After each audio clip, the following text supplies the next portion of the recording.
When is the last time you listened to a podcast about web development, web design, and small business and didn't fall asleep? Yes, we cover web development, web design, and small business, but like actual human beings with personalities. If you're a beginner, we're not going to talk over your head. It's more like asking your buddy for help. We have guests, we have fun, and let me tell you, these two can get off on a tangent.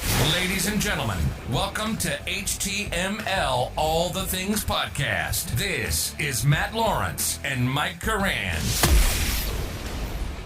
That's right, everybody. We are back. This is the HTML All the Things Podcast. We are powered by CodeRabbit. Go check it out, coderabbit.ai. Cut your code review time and bugs in half instantly. There's a free trial available on the website, 14-day free trial, no credit card needed, and just a 2-click sign up if you're using GitHub or GitLab. Go check it out. Try to use some AI to get those code reviews done.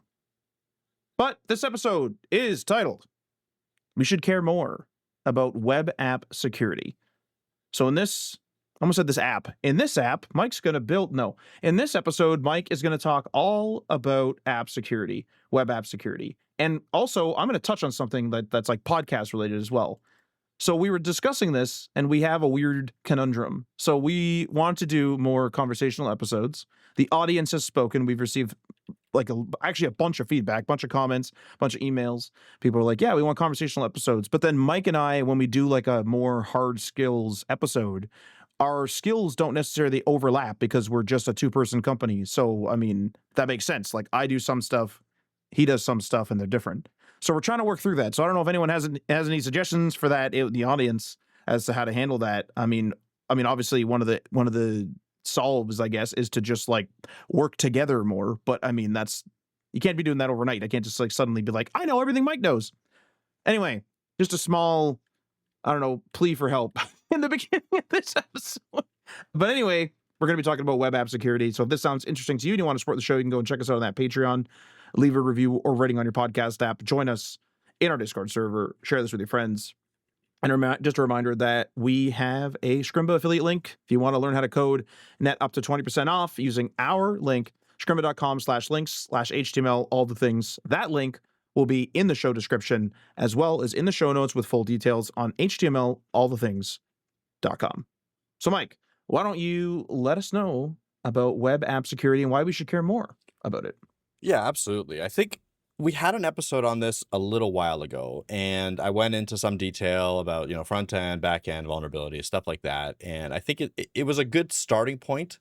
This one, I think, is going to go a little bit deeper. It's going to essentially be us talking about a fake application, a basic SaaS note-taking app, right? Like a really simple application. And I want to go through a really simple application and where all of the vulnerabilities can happen inside that application. Because I think as you extrapolate and you start thinking about like, okay, this is a simple one. It has so many ways that you can get attacked in.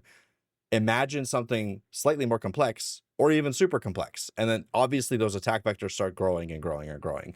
But thinking about it from a really basic form of view, I'm hoping we'll set up your mind to start thinking about it more advanced and kind of build on that, give you that base to start worrying about security. And I think that's where a lot of the problems happen is like a lot of people will just build something and then just send it into the ether and hope that it's secure, or you not even care, or not even think about the secure aspect, thinking that like, hey, they built this with common patterns, et cetera, et cetera. It's fine. And that isn't the case a lot of the time. Like you need to take a step back. Yes, you have to build quickly, but you need to focus on securing your application as well for the many reasons that it would matter, because anytime you're handling customer data, PII, or anytime you're allowing a user to run something in their browser even, which is a browser is a fairly sandboxed environment, but it can still be exploited in certain ways, especially in a phishing attack and stuff like that. So if you're providing a service to a user, having them store secure information, and then also potentially throwing them in a position that would put their entire computer at risk, this is a really important step in the app development lifecycle, securing the application, right? Oh, is this like more relevant now today because of vibe coding even? Like obviously you have full stack devs can make mistakes or be uninformed about security. Same with maybe like some indie hackers or some part-time coders or weekend coders, whatever you want to call yourself. If you're out there just kind of part-time coding, it's like you obviously, if you're in that position, don't know everything to do with coding, let alone security. And then of course, vibe coders are just sort of like make a login. And I mean, fun fact, like for me personally, one of the big issues that I have with like creating like a register or login is because I'm worried about the security aspect. Like I always try to use like a third party provider of like a login for a CMS or what have you, because I'm always worried about the security aspect. I'm not worried about the fact that it goes into a database and stuff. I mean, I've like gone in and troubleshot, third party ones. So I know how it all works generally, but it's the security that scares me. And like, I feel like a lot of people are just fearlessly going through, and I'm not a security expert, like not at all. Right. So it's like, I'm scared and I'm not a security expert. There's people that are not scared at all and aren't conscious of it at all, of the critical nature of security. Yeah, exactly. And like from my point of view, I don't know if I can consider myself a security expert, but this is something that I've been focusing on over the last couple of years as I've been working for a security-minded company where everything I do goes through certain reviews. We have a consistent set of white hat pen testers that will review our website as it's launched, like new features as they're launched. They will find stuff and they'll get bounties. So like I've been in this security space now for a few years, and I've dealt with people that only focus on this for that amount of time as well.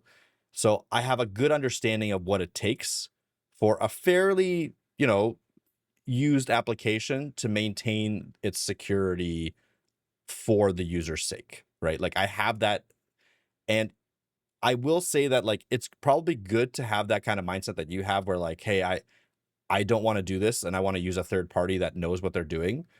And that's part of going to be some of my recommendations as we go down is like, hey, if you're not comfortable with this, maybe use a third party. Like I think full stack developers in general are generalists.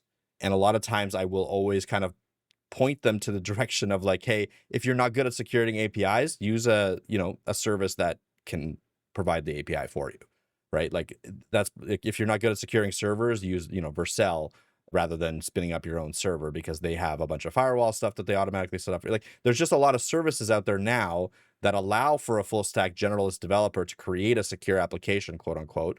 And that makes it a lot easier. And that's usually my recommendation. Now, having said that, there's a lot that we should be doing even if we're not sure about it. Like even if we're using third-party services, you should at least understand where the attack vectors are coming from, because you can use a third-party service for this, not use a third-party service for that, and not know that that is actually an attack vector. So that's the point of this episode actually, is like for you to understand where the attacks would be coming from, so that you can choose to either learn deeply into certain things or again choose to use a third-party service, rather than this episode being like a one-stop shop for all of your security nature, because again, I'm not a full-on expert at every part of this process. There's just too much, honestly, in my opinion. Like there are probably some people that are security experts.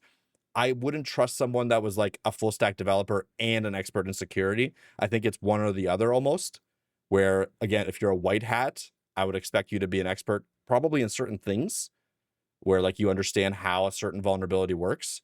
You might not even understand all of the different vulnerabilities that could be there. So that's why we have multiple white hats with different expertise attacking our services at all times. For that exact reason, is like I can't trust just one.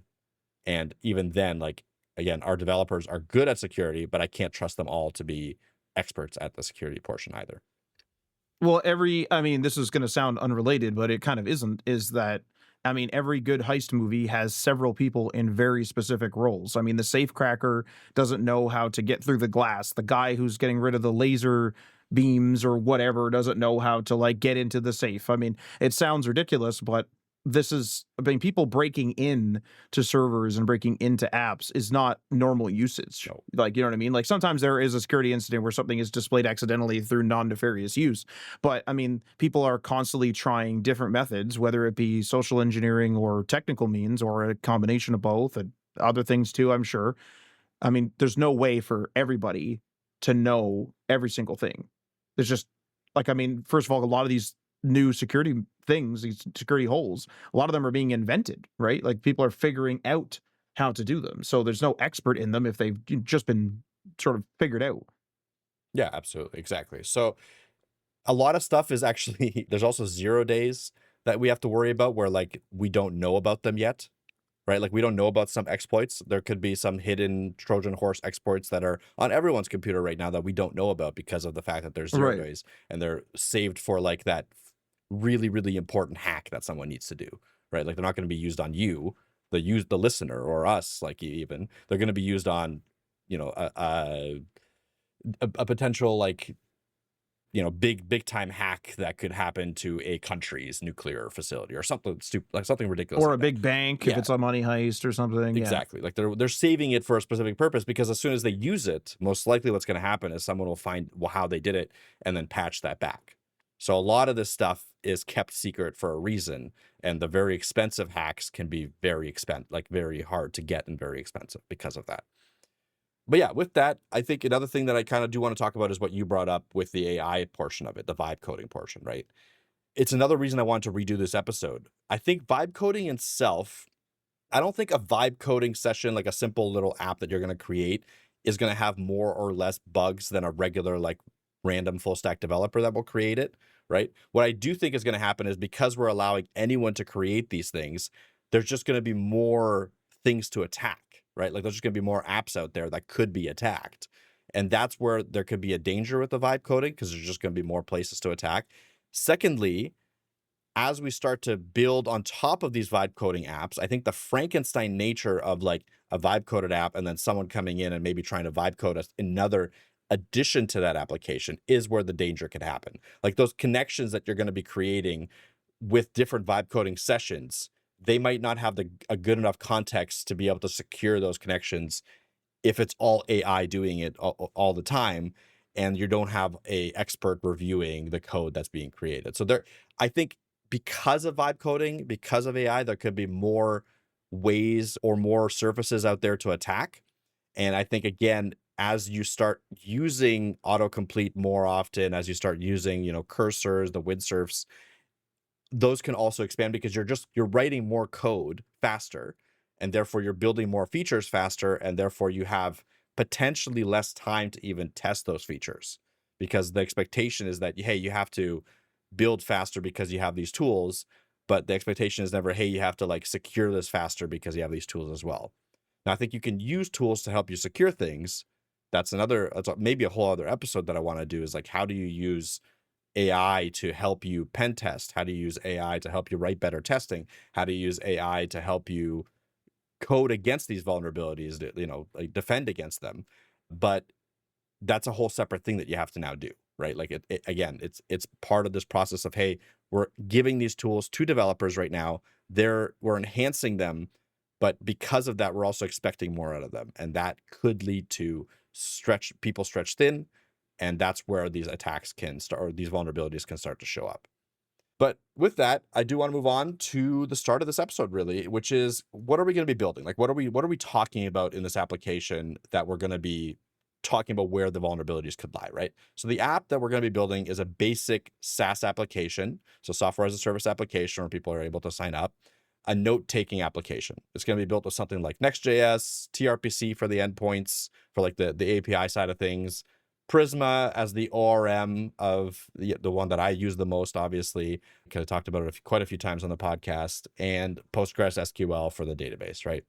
The tech stack doesn't really matter too much in this case. We'll talk about a few specific things towards the tech stack, but overall, this really all you have to know, all you have to take from this is a full stack application, and it's going to have a front end, a back end, and a database, right? That's really all you have to know. People will be able to log in, register to the app. People will be able to then create, edit, or delete the notes in the application. And the final feature, really the only feature, is that people will be able to share the notes via a public link, right? That's really it. Very, very basic application. They exist out there right now. And to jump into the first area, the first attack surface, the first vulnerabilities, let's talk about the front end, right? The front end is actually the least susceptible, the least dangerous, I would say. Now I say that, I say that where it has the least attack surfaces. Why is that? Well, the front end lives in the browser. The browser is meant to be a very hard sandbox. Doesn't have access to your file system, right? Doesn't have access to your clipboard inherently, like it can, but it doesn't. Doesn't have access to kernel level things. Doesn't have access to operating system. It doesn't have access to a lot of different things that a more like backend service would have access to. It's created on purpose to be a sandbox for a potential of like an attacker to come in and not be able to get something from it, right? A lot of what you see in the front end is very public information, right? There is some private information that's being passed from the server to the front end to be shown, but overall it's a very public user-facing thing, and therefore it doesn't have as many attack surfaces. Where do the attack surfaces come from on the front end? Almost exclusively inside of inputs. Anytime you have a form field, right? Anytime you have any sort of button that sends something to a server, those all would be considered inputs, right? And so any input on your front end can be exploited in many different ways. Some of the top ways are going to be to do with some sort of URL that you're inputting into one of those inputs, right? Anytime you send a communication from the front end to the back end, you're usually able to intercept that communication. If you go to the networks tab in your console, in your dev tools on a browser, you can see all the communication that happens between a front end and a back end. Anytime you send something to the back end, you will see it appear in that network tab as either JSON or form data, whatever, however you handle that. And not only that, you will actually be able to stop it from being sent with some tools like Burp Suite or any other tools, interject what's being sent and manipulate it however you want, and send it to that backend, right? So everything that happens on the front end is whatever communication you have with the front end and the back end, which is through inputs, right? The first of these kind of risks that you can have with a URL or with some sort of data that you send from the front end to the back end can be something called cross-site scripting, right? XSX, being able to send a script tag into the back end and having it run some sort of JavaScript on the back end or potentially on someone else's front end. So imagine a note that you're writing, and you interject some script tag in there that steals a user's clipboard, something really simple, right? Like there's JavaScript for that. And then you send that link to a user as a public sharing link, because that's one of the features of this application. That user goes to that link and is automatically your whatever's stored in their clipboard is shared with your application. Because the script tag can have anything in it. It can have an API to send it to whoever. You could send that information from the clipboard to yourself, to your own private server if you want, right? So you can collect that information. You can do whatever the heck you want with it. And you can do a lot with that. Like, again, JavaScript is pretty good at being sandboxed in the front end, especially, but you could still do a bunch of things that aren't very nice. And one of those things is obviously clipboard data. The other thing is like technically can hijack their keyboard, stuff like that, only when they're on the site and stuff like. But still, there's a lot you can do that's scary in a cross-site scripting attack, and not sanitizing things can lead to that. And I'll talk about the sanitization in a second. The other risk that you can have is a cross-site forgery request. This can be where you kind of steal someone's cookies to a certain degree. So it's the same sort of attack, again, through a URL or through some data that you send over, and it kind of steals their cookies.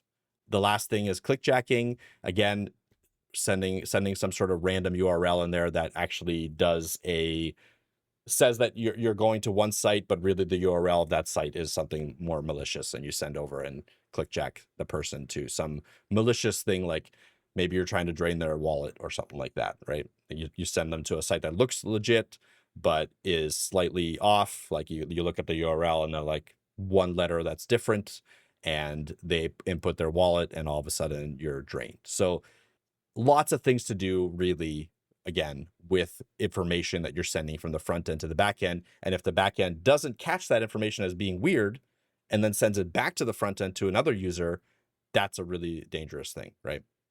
Now, mitigations for this, biggest one is make sure to sanitize your inputs. Anything that you send to the back end should be sanitized, and it should be sanitized. I should be clear, really on the front end and the back end. And what do I mean by that? Whenever you send or like sanitized and verified. So whenever you send information from the front end to the back end, where you can run like some sort of DOM purification, sanitized HTML library that will take it and check to see if there's anything malicious happening, if there's any cross-site scripting attacks, like script tags that shouldn't be there, stuff like that. And it will strip them out and send them to the back end.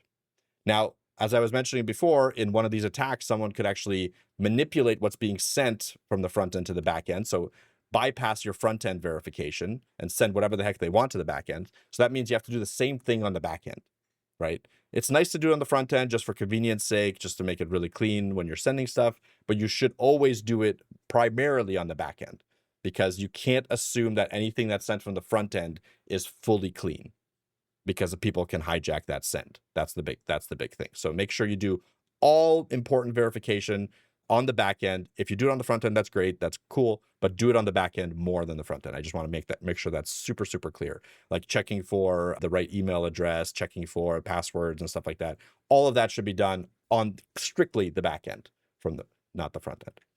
The other stuff that you should have is a good content security policy headers, so that you don't have stuff that's being sent from another URL inside. Like you should make sure that the information that's being sent to your server is coming from the correct URL, right? Like from your front end, not some random person's front end. Because if they find your backend APIs, they could try to send stuff there. Make sure you have good content security. Make sure you have good cookie verification processes. So there's like same-site cookies and cross-site request forgery cookie security validations that you can do so that you avoid those attacks. Again, this isn't an episode that's going to teach you how to do that, because that would be extremely boring on audio. But if you look at where the attacks are coming from, you can 100% look at how to fix them. There's very, very many, like a bunch of patterns you can follow to fix it. And you can set some header options like X-frame options, deny, to not allow people to use iframes and stuff like that to hijack people's users' data and stuff. There's a list of mitigations. I am going to have all this in the show notes if you want to actually go through your site and check to make sure that it has all these, right? And check to make sure that you're not leaking information. And yeah, that'll be in the show notes. I will also have a link to a checklist, a security checklist that is provided by OWASP, which is like a worldwide organization for web security. They have their own checklist where like, hey, this is how you can check to make sure your web app is secure. That is also going to be in the show notes.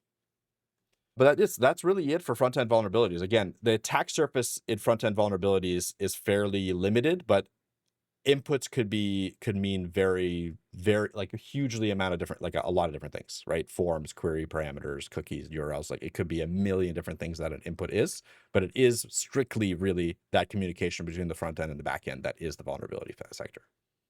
Well, the one thing I was going to say too with the front end is like, I mean, I guess this is more for the vibe coders out there, but I was trying to set up something, I was setting up some like really rudimentary tests just for myself.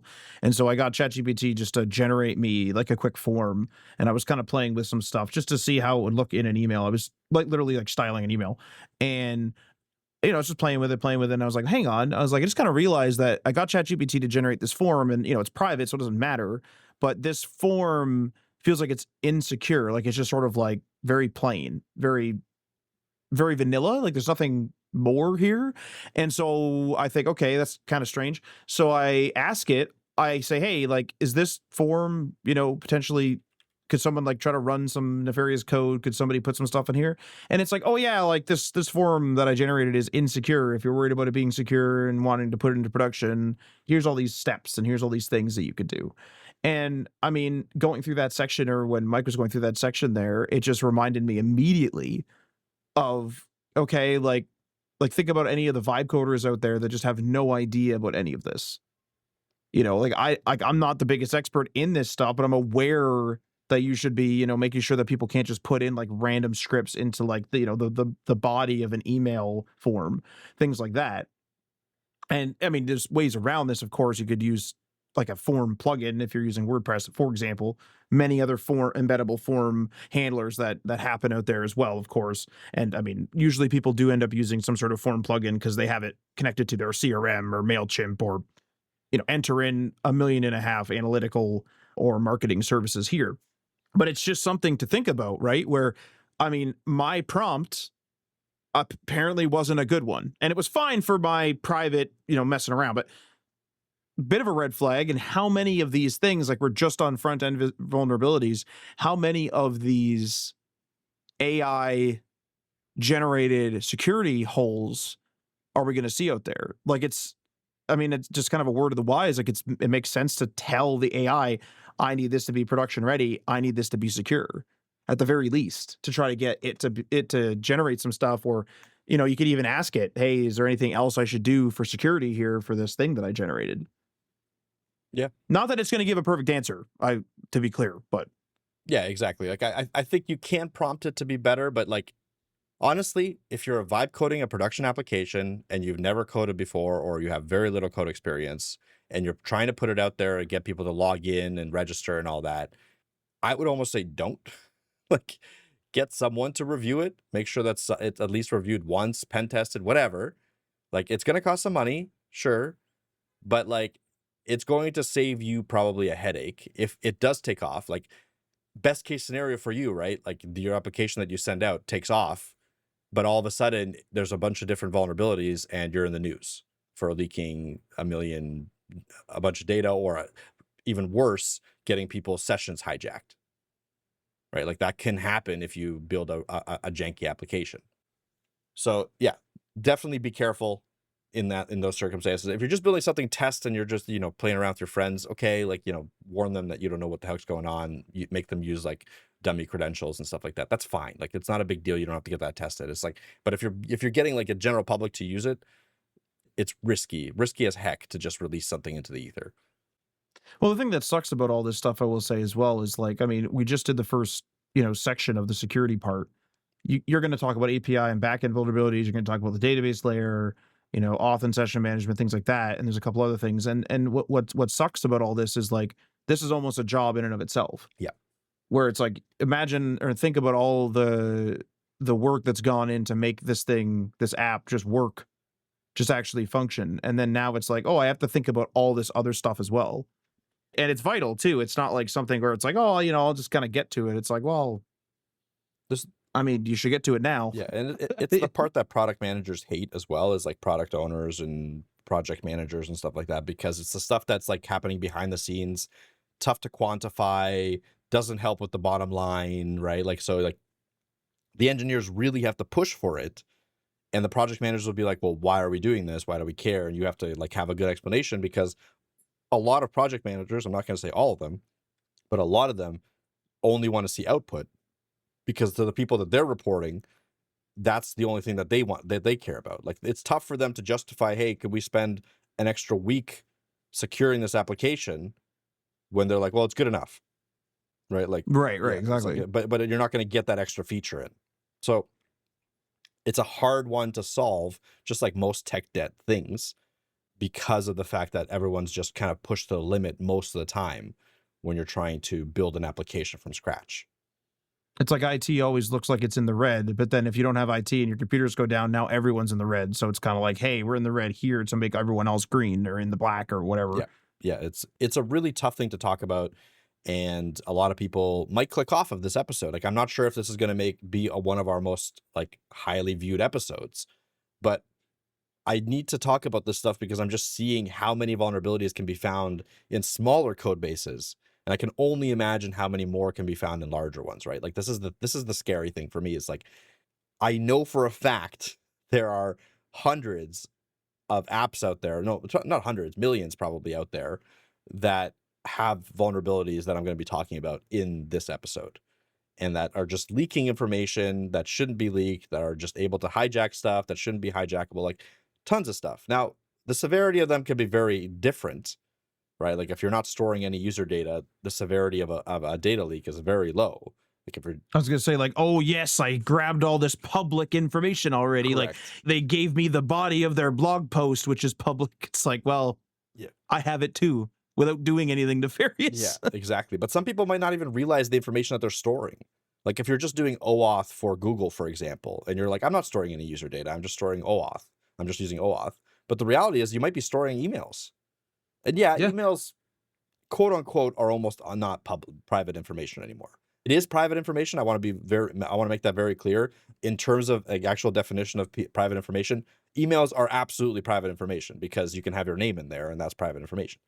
But the reality is like that they've been leaked so many times now that there's just no way to actually consider them private. Well, most people would prefer to have their email leaked than their password Absolutely. or their payment information or other And things. that's why I think OAuth is a great thing, is because it really limits the scope of what's leaked. Regardless, like I don't want to leak people's emails. Like I just don't want to leak people's. Like I don't know. I don't understand why that's such a complicated problem to think about. But like I don't like you're signed up for my service. I don't want people to be tied to the fact that you're signed up to my service and your email is leaked. Right? Like because that could reveal some information about a person. Like let's say the service is like it's a note-taking app for people of a certain religion or a note-taking app for people of a certain orientation, like whatever. I don't know why. Or if it's an area, if it's like a what would you say, like a therapy app, Sure. Yeah. and it's like everyone knows that so and so's email is this, and then that email leaks, and it's like, oh, so this person's going for this sort of medical therapy, whatever. Exactly. Just the association of the email to an account is enough information for someone to deduce something and potentially use that in a nefarious way. So that in itself is a bad thing. And so like if you don't know about that, it's going to have like unintended consequences when you have stuff leak, right? Like, and it's, you might have an application out there, you might have something out there that's leaked and stuff like that. And okay, maybe it's not the end of the world in certain situations, but you really need to cognitively think about it and think about what you might be doing to these people. Okay. Yeah. It's just one of those situations, like really quick, it's just one of those situations where it's just like, I'd rather just not have to deal with having a leak. So I'm going to do my best to prevent it, because I think a leak eventually is inevitable, especially for larger code bases. Yeah. Because I mean, we're talking about vulnerabilities here, but humans are also vulnerable. Absolutely. Like if someone social engineers, it's like, hey, like instead of having 3 holes in the bow of the ship, why don't we just have one? Like let's patch as many as possible. We would love to have 0, but there's probably going to be 1 or 2.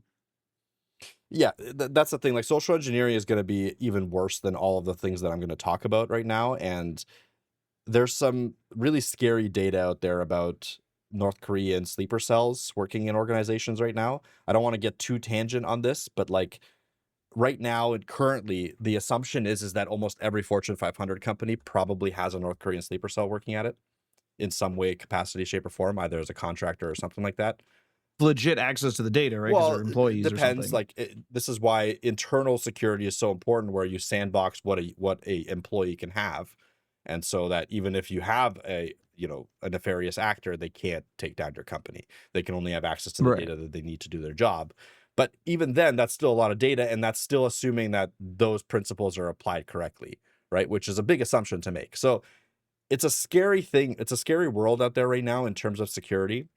And a lot of times these sleeper cells won't identify themselves because, like I mentioned before, they're going to be using that information until they need to identify, until they see a reason to do it. Because right now they're just getting paid. That money is going to North Korea. They're obviously not getting paid to their pocket. So that's extra income for North Korea.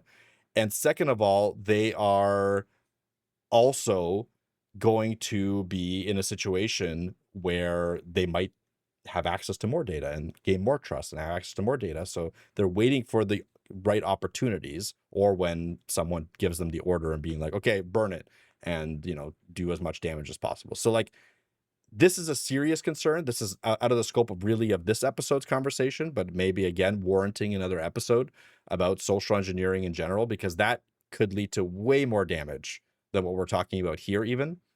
And something that you can definitely defend against. It's just very, very hard, depending on how good the social engineering is. Yeah, I'm just going to go through the next ones. Not going to spend too much time on every single one of them. I think, again, the scope is to give you the idea of where your vulnerabilities can be. The next one is the API layer, right? The backend API layer. A lot of this is going to be coming from some sort of HTTP endpoint. In our case, this is a tRPC endpoint. That's the thing that kind of manages our API in this application. Doesn't matter. It's just an API. Things that can happen, the risks here are having broken authentication. That means access to data that you shouldn't have access to because your authenticated paths aren't authenticated properly. You could have insecure direct object references. This is where you have an ability for a user to pass in a parameter and get access to data that they shouldn't get access to because you're using like a direct query param to SQL search. So like, for instance, let's say that you have a URL that has a parameter for customer ID, right? And that pulls that customer ID's information, right? Because you're passing that in from the front end to the back end. And what people could do is find someone else's customer ID, pass that in, and get their information. So that's an insecure direct object reference. And the last thing here is like a rate limiting issue. Let's say you have a tOTP code, right? Or something like that. And you're trying to hack into someone's account. If you don't have the right rate limiting, tOTP codes are 4 to 6 characters. That can be brute forced in potentially hours if you don't have a good rate limit set up. So you need to make sure that you are stopping people from being able to hit any of your APIs to a certain degree in a brute force manner, right? Because the other things that they can do is not only a bad rate limit can also have DDoS implications. Let's say you have something that really hits your database and it's not rate limited correctly. Well, if someone hits that 1,000 times a second, that's going to take down the database essentially. And that personally happened to us, like the job that I'm working at right now, where we were DDoS'd. Now, thankfully, a lot of our attack surfaces were rate limited, so they weren't able to completely take down our database, but they were able to take down certain services connected to our database, which sucked. So we had to add more rate limits here, add more rate limits there. So DDoS is a serious thing that can hit the back end, and you need to make sure that you are defending against it right from day one, in my opinion. And it will hit any application that grows to a certain size. That's another thing. Is like people think like, why would they hit us? It's not about who you are, really. Sometimes it is. It's like robots just it's doing really it, right? that. Yeah, it's really just like some sort of botnet that finds exploitable endpoint and just hits it. It could be for fun. It could be for what? Like it could be for a million different reasons. But you have to assume that regardless of who you are, if you grow to a certain size, at some point you're going to get hit with a DDoS. So you need to defend against it essentially from day one. So I got a question just about the rate limiting, because I mean, to me, having worked in internal IT, that term is more for the protection of the internal companies. So it's less about an attack and more about someone doesn't know that they're constantly requesting data. Someone doesn't know that they are costing the company money by hitting some random like API or like using up a license. I can't remember the exact details, but it was something weird where this person kept making accounts and they were unaware that they were making accounts in every single account or every 10 accounts or something like that was costing the company money, and they were just leaving them because they thought, I'm just making accounts on, company server, which that was not necessarily the case. Like the license wouldn't let us just allow that without payment. And so like, that's my kind of knowledge of rate limiting. So just like a quick like question about that then, is rate limiting in this particular case more about like, hey, this one IP is spamming us a lot, like it's constantly asking for the login page, or it's constantly asking for the share button or whatever, and then you're limiting like that IP? Is that I'm aware of what rate limiting is. I'm just asking about like the specific context, maybe even like an example. Yeah, no, absolutely. So limiting, like blocking IPs is not really fully part of rate limiting. It's just an IP block, and that can be useful. It's a reactionary attack more than like a preventative one. Obviously, like you see an IP, you block it. Rate limit in what I'm referring to is partly what you're saying. So like an internal, making sure that internal people can't spam your APIs by accident. And we've actually had that happen as well, where we kind of DDoSed ourselves, where one of our test suites like ran haywire and DDoSed ourselves. So the rate limit can stop that. But mostly what I'm talking about is actually like external factors of like, hey, if you have an endpoint, like I was saying, that accepts a tOTP code, like a one-time password, right? Like when you like from an authenticator application, what you have to make sure is that people can't put in infinite amount of passwords every second. You need to limit the amount of passwords that can be put in per minute, per second, per hour, whatever, so that if people put in too many, they get rate limited, and therefore they can't brute force that endpoint. Okay, so that can happen across everything. Let's say like a DDoS prevention endpoint would be like, hey, you have a endpoint that spits back all of the public notes in this case, right? In this case. So if you have that endpoint, maybe it's relatively heavy on the database. If you don't rate limit it, someone could find that endpoint if it's public And all of a sudden, they can send a billion requests a second and take down your entire application. If you have a rate limit, what's going to happen is they're going to send a billion requests a second, but either your firewall rate limit or your app rate limit will stop them from hitting your database, and therefore your database will be fine after 100. Like how the rate limits you set up are very are extremely determined by the usage of your application. So if someone needs to hit your your API endpoint 100 times every second, that's fine. That can happen. So you can set the rate limit to 1,000. And therefore it just can't get over 1,000, but they can still go 100. If someone only needs to hit your database twice, or for the TOTP, for example, let's say you only give them 3 retries per minute, then that's a good rate limit. Like you can set that as not only like a verification method, but you could set it as an API rate limit where like they can't physically do more. Your server, your firewall, your network firewall can block them physically, essentially, from doing any more requests until that limit is up, the window is up. And like, I mean, correct me if I'm wrong, but that's why we see sometimes it'll be like, hey, especially during like tax time, I'll be like, yo, I need my like bank statements, or I need my report from PayPal or whatever to fill in my accounting information. Like PayPal will say like, okay, generating report, and will like take me away from that screen, and it just like generates it in the background. And I can't remember if it's PayPal specifically, but just for the sake of conversation, I believe that it will like stop you from clicking again. Like if you click like generate another report, it's probably hard on their database. So it's like, yo, you have to wait for the other one to finish generating. So it's a bit of like UX, as well, taking away the button a little bit, so I can't just mass click it or whatever. Obviously these bots aren't just using a mouse, they're going crazy, but that's like a way, I guess, to like kind of like UX rate limit as well a little bit, where it's like, yeah, our server's going to work on it. It'll work on it in due time, load balance, whatever. And we'll like send you an email when it's done. Yeah, exactly. And that rate limit could be set both in the UX and the API, right? Like a lot of times you will set a front end rate limit like that you showed right there. But you always have to, again, back to like the first suggestion that I had in the front end, you always have to be securing the back end, or the validation should be happening on the back end. So that's where the Right. real rate limit would happen. So if it was one until it's done, that could be a rate limit that has to manually be set up, but it has to be done on the back end in the API layer. Okay. But yeah, so that's really it for the API, says backend stuff, making sure that again, the broken auth one, I think I glazed over, but that's probably the most dangerous one. Like if you don't authorize your endpoints correctly so that only the person that can view the data and authorized to view the data is viewing the data, then that could lead to all the data leaking you could possibly have. So this one is where you need to have like making sure that you're checking user ID with owner ID every single time. The way to do that on a back end with a front end is you pass in context from the front end to the back end with cookies, making sure that the session cookie that the user has on the front end matches the back end session cookie. Then you can pull the information about the user from the context of that cookie and use that to verify back and forth on every single API call that you would do that needs authentication. I want to make that very clear. You don't just do it once, you do it every single time with like, hey, does the owner ID match the context ID? If it does, good to go. If not, deny access, right? Send them a 401 or 401 authorized or whatever. So just to make that clear, like I usually put that in a middleware, an auth middleware.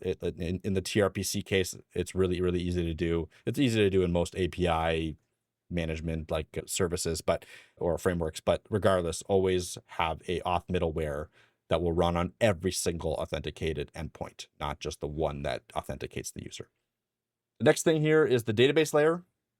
So this one's pretty quick on our end, at least. The Prisma, we have our attack surfaces could be a Prisma query or the like actual Prisma ORM method. The biggest risk in a database usually would be just an SQL injection. Now, with Prisma, that is mostly mitigated, but you have to make sure that you're not allowing a user to essentially put in a SQL query into a form that will then be passed in as an SQL query into the API, right? Like that's where the SQL injection can be dangerous. A lot, like in the before times, this was a long time ago, or not even a long time ago. I guess it can still happen now, but a lot of times what was happening was like people were literally taking a form element from the form data and passing that directly into the SQL. And that's what was like being very susceptible to an SQL injection, because people could be passing in, instead of a form element, they could hijack that request on the front end and pass an entire SQL request in there, and that would run the SQL because you're literally passing in text into an SQL. Now, again, with a Prisma query, which is an ORM, like kind of obfuscates the SQL, this is pretty much impossible, but there is a way to do a raw SQL query in Prisma. And if you're using those, just make sure that you're not just passing in a form data object inside it as a variable into that raw SQL. Otherwise, you can have SQL injection happen and people can do anything really. They could even wipe your database if they want in that case. So make sure That was this is the thing I was talking about with that ChatGPT form Yeah. that I made, where I was like, yo, I'm a little bit like, obviously I'm just playing, but like if I wasn't, like somebody could be passing in something to be like, yo, man, like grab all the usernames of all the people in your WordPress or something like that. It's like, well, I don't really want you to do that. That's absolutely right. Yeah. And that, again, that's done by validating and sanitizing the user inputs. Again, on the back end, make sure to do it on the back end. You can do it on the front end, but do it on the back end too. The next thing here is auth and session management. So this is where, you have your login, your tokens, your cookies. This is where all of the attack surfaces can be really. The risks can be a token leakage. So if you have a way, if your token somehow leaks to someone else, they can use that token and authorize themselves as you. You can have insecure cookie settings where someone could just hijack your cookie or can pretend to be you if you don't have the right cookie management protocols. You can, if you're using JWTs, I don't really use JWTs, never really liked them, thought they were a little bit too complex. But if they're poorly implemented, these are JSON Web Tokens, I think. They are like an alternative to cookie authentication.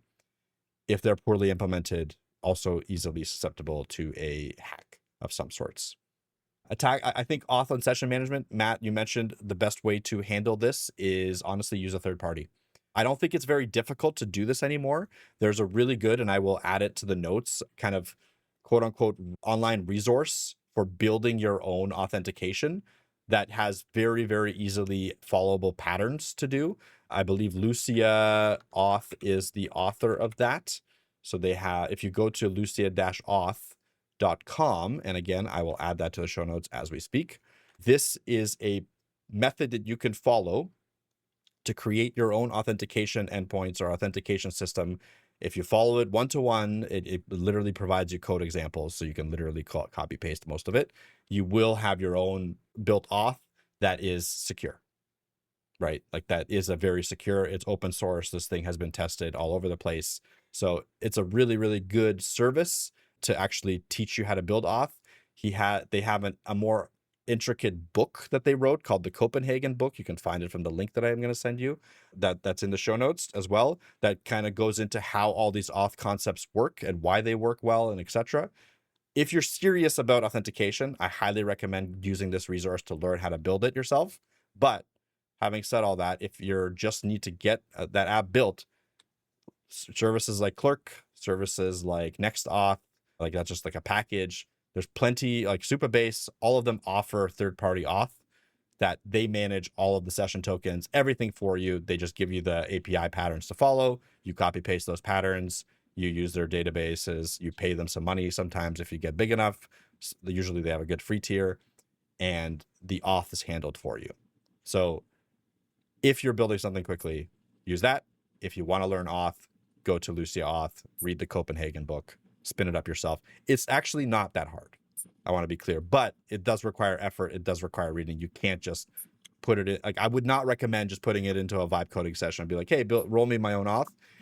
It can follow a bunch of patterns. Sure, whatever. I wouldn't recommend it unless you really want to know, unless you really know what you're doing. I was going to say too, like, and correct me if I'm wrong, but to complement your earlier comments in the episode is, even if you read that book and you build it yourself, maybe the first time or two, you may want to get someone to take a look at it. Like, don't just be firing it off into production. Be like, yo, did I do this correctly? Get like a professional maybe to take a look, code review, whatever. Maybe it'll cost some bucks, whatever, but something just to consider if you're worried. Mm-hmm. Yeah. Or new, for that matter. Yeah, exactly. If you're worried or new, it's something to definitely consider if you're building a production application. It's something you just need to do. It's not only about the auth, right? Like the auth, you can use third-party services for a lot of this stuff.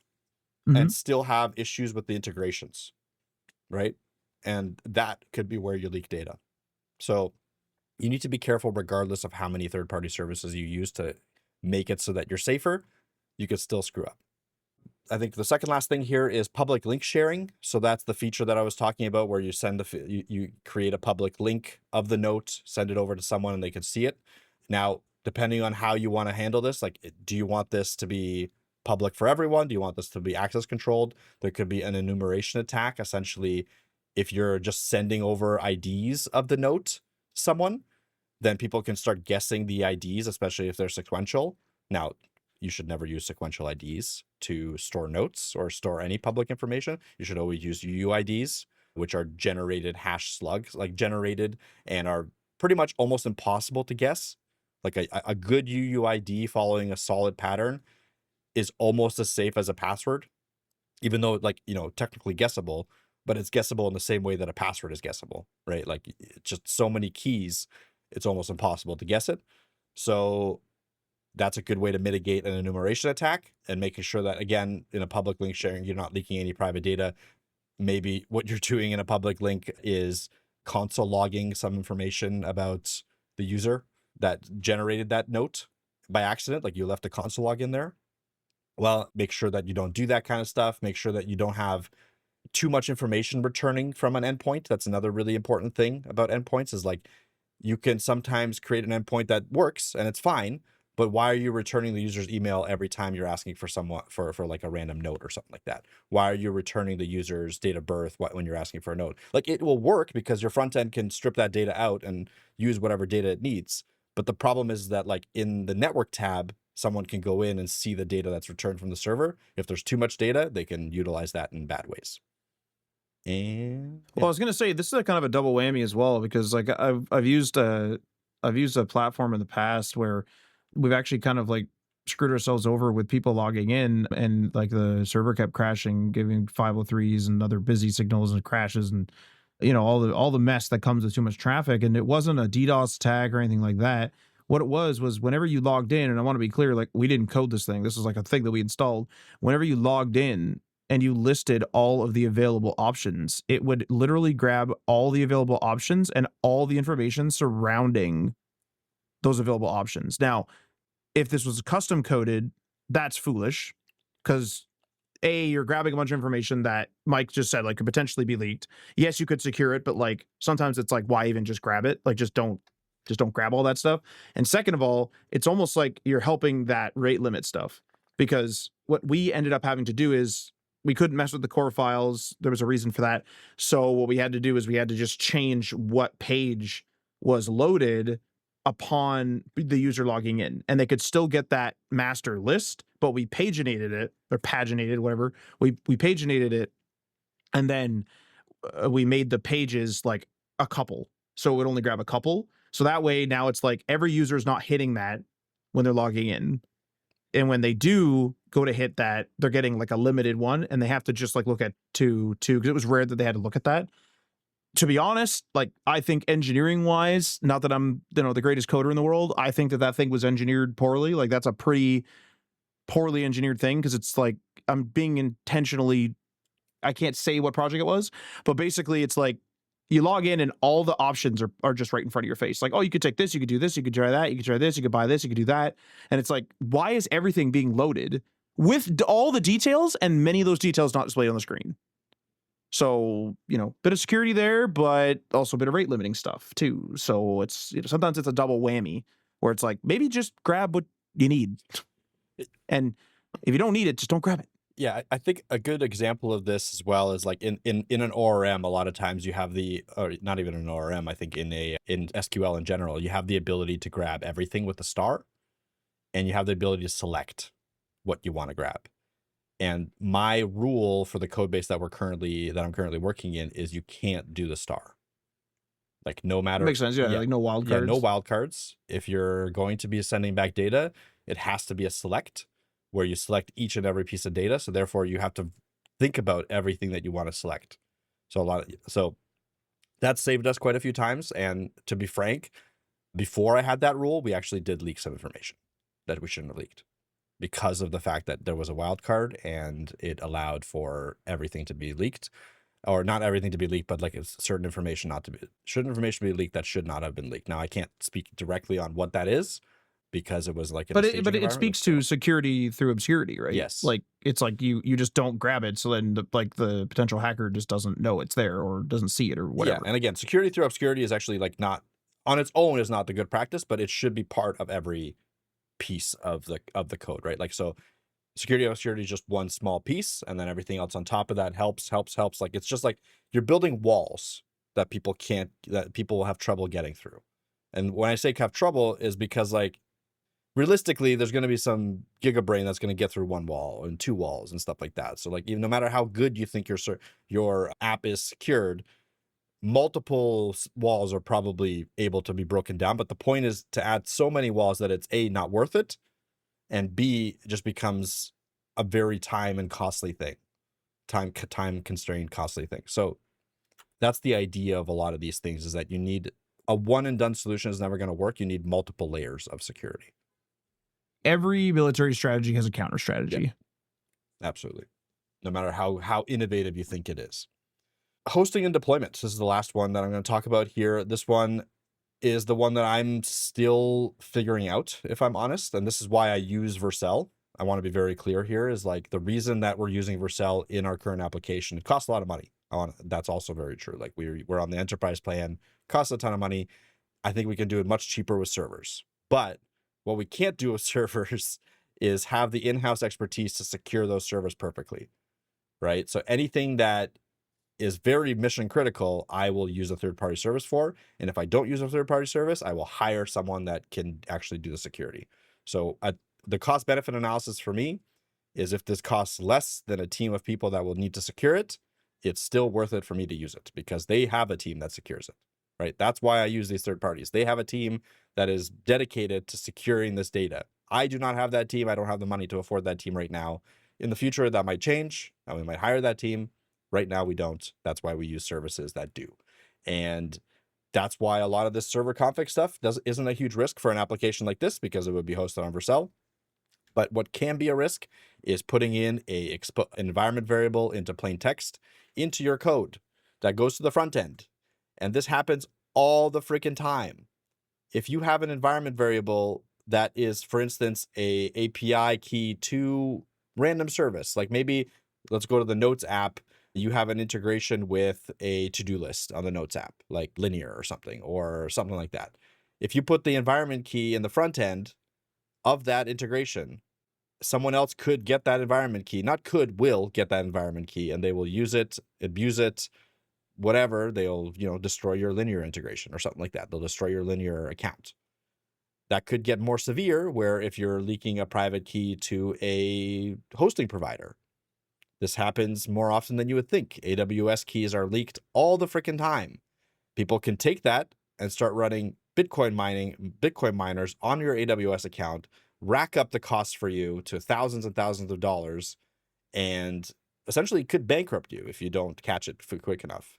So these are extremely important. Environment variables are extremely important to secure. Make sure that you never check in a .env file into your GitHub. Make sure that you don't have any environment variables that you don't want accessible in the front end, right? Private variables can be put into the backend. That's fine, right? You're not going to put them statically into the backend. You're still going to use the environment file, the .env, and then reference them using process or however your Next.js app references environment variables to the backend. But it's super important to have this rule. Now, there are some git commit hooks you can add where it will check for private keys and make sure that you're not putting them in the wrong space. So I would recommend using that if you're not comfortable, but just make sure that you do. Double check that, triple check it. These are the things that can kill you. Like it can destroy your bank account. It can destroy your application. If you leak the wrong database URL, it can destroy your users' information. So this is super, super important to understand. Environment variables are very risky. If you're accidentally streaming something on YouTube, let's say, or on Twitch, and you open up your environment variable file by accident, that's not cloaked, that you can consider all those environment variables to be compromised. You have to roll them all, you have to destroy them, whatever. Like you have to, as quickly as you can, I want to say, because people will try to maliciously attack you very quickly. I've had that happen before.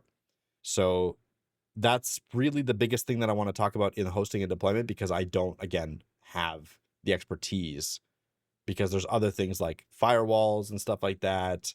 There's, there's a bunch of other things that hosting and deployment could have attack surfaces over. Server configurations could be messed up, allowing people to access it with, root account level access, because you put in the default URLs, the default passwords and stuff like that. You forgot to change the passwords, or you're using a root account in general to do server administration. You should never do, like, so many different things in the hosting and deployment aspect that I don't have references to.